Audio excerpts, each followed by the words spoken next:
What if I told you GTA 6 isn't just getting a bigger map, it's actually getting a smarter one? For years, open world games have competed by making their maps larger, but Rockstar seems to be taking a completely different approach with GTA 6.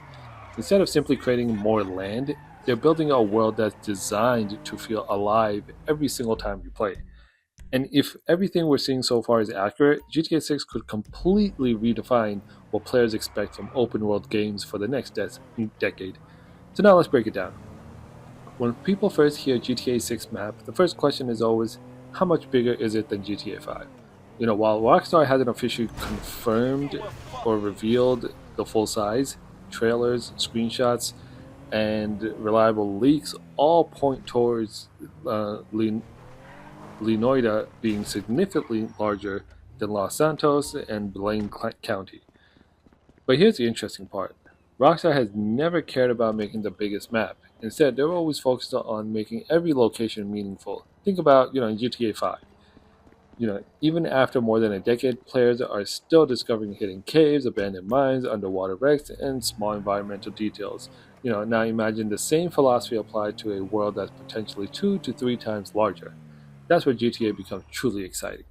Unlike GTA 5, which was centered around Los Santos, GTA 6 appears to feature multiple regions across the fictional state of Lenoida.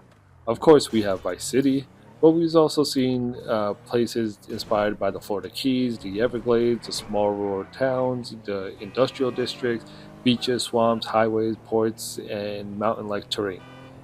Each area has its own atmosphere, its own architecture, its own wildfire, and its own traffic pattern, and even its own culture. That alone raises the bar for every future open world game. One of Rockstar's biggest strengths has always been environmental density. So let's take a close look at GTA 6 trailers. Nearly every street is packed with pedestrians, moving traffic, dynamic ads, unique storefronts, and other countless small things happening simultaneously. Even beaches are filled with hundreds of NPCs doing completely different activities. Compare that with many open world games where massive sections feel empty. Rockstar isn't just filling the world with objects, they're filling it with life. Every neighborhood feels different, every road tells a different story, and that's what creates immersion. Players won't remember how many square miles the map has. They'll actually remember how alive it feels. Okay? So another reason GTA 6 could redefine the genre is by dynamic gameplay. So, leaks suggest that random encounters involving NPC behavior, world events that happen whether you're looking or not. Imagine driving through a small town and suddenly witnessing a police chase. Walking into a convenience store during a robbery, finding abandoned vehicles deep in the swamps. It's a huge shift from traditional open world design. Once you're playing it, things are happening around you, and it's similar to what would happen in a real world situation. You're living your life, but the rest of the world is still continuing. So at the end of the day, GTA 6 isn't trying to win the largest map competition. It's trying to build the most believable open world ever created. A world where cities feel alive, road trips feel meaningful, exploration feels rewarding, and no two gameplay sessions are exactly the same.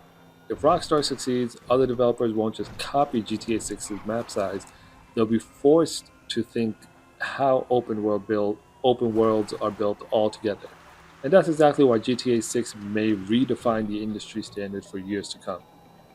If you are excited to explore Nenoida for yourself, make sure to press the subscribe button, because here on GTA 6 Explained, we will be covering every new detail, hidden feature, and official update as we count down to the launch.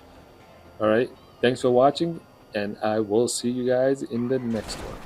Peace.